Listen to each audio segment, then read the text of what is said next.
Grace to you.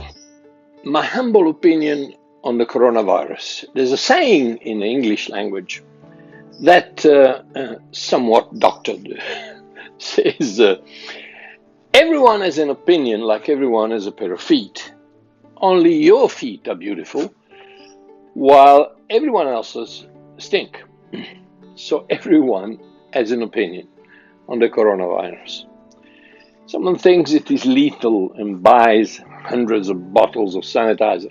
Someone thinks it's all a sham, set up to bring loads of money to the pharmaceutical companies. Someone is so scared that he doesn't even get out of his house. Someone says that Christians should lay their hands on the infected people and heal them. Someone thinks it's a political maneuver to hit major economies. And someone thinks it's an act of war against China. And then someone again states that the virus has escaped accidentally from the laboratory in Wuhan due to the human error. And someone is convinced that it was purposefully engineered and released to check the reaction of the masses. So everyone has his own opinion, and not me. I don't have the slightest idea of what's happening. Is it a serious malady or is it a big hoax? Are we all going to die within the year? Or in a couple of months, the coronavirus will be forgotten, just like the swine flu and the mad cow? The fact is that the bugger has arrived on our shores. The rand has dropped like a stone. Share markets have fallen all over the world. And everyone seems to have been caught in a web of panic that has at its center an invisible yellow tennis ball with red dots around it. What is there behind it? Someone is piloting this thing from afar, or is it indeed a sad happening that needs to take its course, short or long as it may be? Or there is no doubt that the little monster has the makings of a bad pandemic? Or is it more dangerous what we hear than what we can catch? I don't know. Don't think that I, just like all of you, don't have an opinion. I have it for sure. That's why next month, God willing, I will be in Italy. Yes, northern Italy, the spot. But for this video, I don't want to share my opinion. I want to share something enormously more valuable, the truth. And my friend, one thing I know about the truth. God's Spirit works in an environment, in an atmosphere of love, while the devil in a soup of fear. Drawing your own conclusion looks pretty easy. Yesterday I read a very interesting article on a rather reputable website written by a scientist who explained certain things about the coronavirus. As I was reading, all of a sudden I stopped and the proverbial light bulb went on. Like everything else in life, this too has to do with my decision. I'm not saying to take stupid risks, but once taken the right precautions, decide to live in love and not in fear. Because, my friend, the two don't mix. Here's part of what I read. Listen to what science has to say.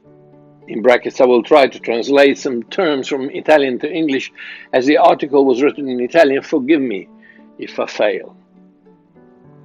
This is what he said. There is a very small gland in our brain called hypophysis pituitary that is central to man's reaction to certain given inputs. The front part of this gland is called adenohypophysis and the back neurohypophysis.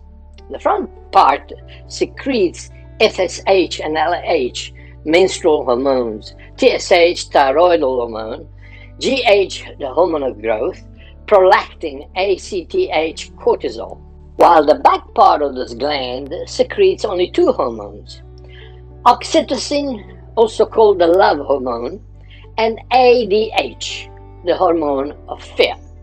Oxytocin is produced during sex, birth, and breastfeeding, and is called the love hormone because it produces pleasure. ADH, on the other hand, is called the hormone of fear. It's an antidiuretic and causes the body to get ready to flee, be attacked, or be hurt. Well, the interesting thing is that the neurohypophysis can only secrete one of the two hormones at the same time. The significance of this process is very profound. A man can choose whether to live in love and pleasure, oxytocin, or in fear and panic, ADH. Because these two conditions cannot exist simultaneously.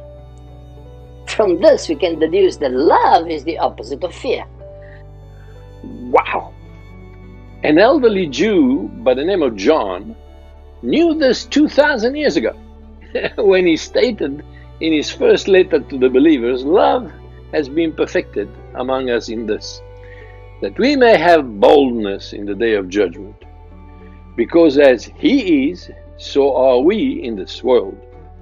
There is no fear in love, but perfect love casts out fear, because fear involves torment.